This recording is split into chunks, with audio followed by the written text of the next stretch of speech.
दोस्तों, अभी हाल ही में पूर्व कैबिनेट मंत्री नवप्रभात की धर्मपत्नी रूपा शर्मा के द्वारा अपने मृतक बेटे बंकिम की याद में एक सफाई अभियान चलाया गया।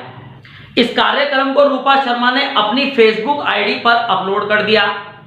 संबंधित वीडियो और फोटो भी डाल दिए गए ताकि उनके बेटे की याद में किए गए इस कार्यक्रम के यादगार पल उनकी आईडी पर संरक्षित रहें। इस पोस्ट पर कई सारे लोगों ने नवप्रभात और रूपा शर्मा के मृतक पुत्र बंकिम को भावपूर्ण श्रद्धांजलि भी दी। लेकिन हमारे एक मित्र ने इस पोस्ट पर कमेंट किया कि जब चुनाव नजदीक आते हैं तो इसी तरह का सफाई कार्यक्रम अभियान चलाया जाता है। कहा गया कि उनके मरणोपरांत कितनी बार इस तरह का कार्यक्रम चलाया गया यह भी बताने का कष्ट करें। यह भी लिखा गया कि यदि इस तरह के कार्यक्रम हर साल बंकिम की याद में नहीं किए जाते हैं और केवल इसी साल इस तरह के प्रोग्राम को किया जा रहा है तो कृपया करके इमोशनल राजनीति करने का कष्ट ना करें। इस तरह से नवप्रभात और रूपा शर्मा के द्वारा अपने बेटे की याद में कराए गए इस कार्यक्रम को हमारे इस मित्र ने राजनीति और नजदीक आने वाले चुनाव के साथ जोड़ दिया। अब मैं अपने मित्र से इसी पोस्ट पर एक सवाल पूछना चाहूंगा कि क्या रूपा शर्मा की फेसबुक आईडी पर डली हुई इस पोस्ट में यह लिखा गया था कि आज मैं रूपा शर्मा और मेरे पति नवप्रभात विकासनगर विधानसभा में चप्पे चप्पे पर घूमेंगे और हम यहाँ पर सफाई अभियान चलाएंगे क्योंकि इस विकासनगर विधानसभा में बहुत ज्यादा गंदगी है और यहाँ के जनप्रतिनिधियों को इसका ध्यान नहीं है। क्या ऐसा कुछ लिखा हुआ था?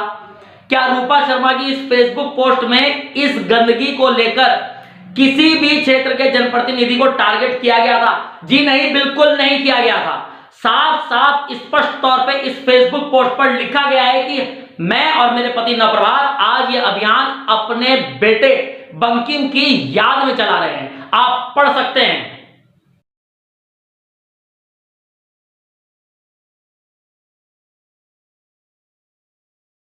इस पूरी पोस्ट पर नवप्रभात और रूपा शर्मा किसी से भी वोट देने की अपील नहीं कर रहे हैं, वोट नहीं मांग रहे हैं। तो उसके बावजूद रूपा शर्मा और नवप्रभात के पुत्र को लेकर जो इस दुनिया में नहीं है, आखिर इतने कटीले जहरीले शब्द बाण क्यों?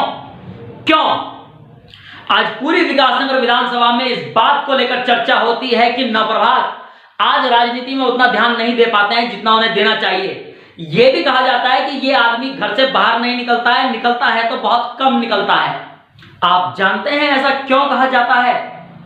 इसलिए क्योंकि जिस मजबूत नवप्रभात को आप और हम लोग जानते हैं वो हकीकत में ऊपर से मजबूत दिखाई जरूर देता है, लेकिन अंदर से वो एक हारा और टूटा हुआ इंसान है जो अपने बेटे की मौत के बाद अपना सब कुछ खो चुका है।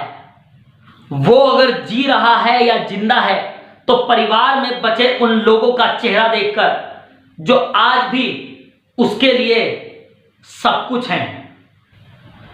आपकी निगाह में नवप्रभात एक नेता हो सकता है, लेकिन वो एक नेता होने के साथ साथ उस बच्चे का बाप भी है जो अब इस दुनिया में नहीं रहा। नवप्रभात ने उस बच्चे को अपनी छाती पर रखकर भी सुलाया होगा। अगर आप माँ बाप हैं तो आप इस चीज को अच्छी तरह से जानते होंगे। नवप्रभात से ज्यादा बदतर हाल उसकी उस माँ का है जिसे आप रूपा शर्मा के नाम पे जानते हैं, जिस रूपा शर्मा ने अपने उस बच्चे को उंगली पकड़कर चलना भी सिखाया होगा। और आज वही बच्चा ना उस माँ के पास है और ना उस बाप के पास है, जिसको आप राजनीति के रूप से जोड़कर देख रहे हैं। मेरे मित्र बंधु, वो उनके लिए सब कुछ था और आज उनके पास वो नहीं है। जो लोग औलाद वाले होंगे वो इस चीज को समझेंगे। सॉरी, ओवरऑल मैं अंत में इतना ही कहना चाहूंगा कि मौत से किसकी यारी है? आज हमारी तो कल तुम्हारी बारी है।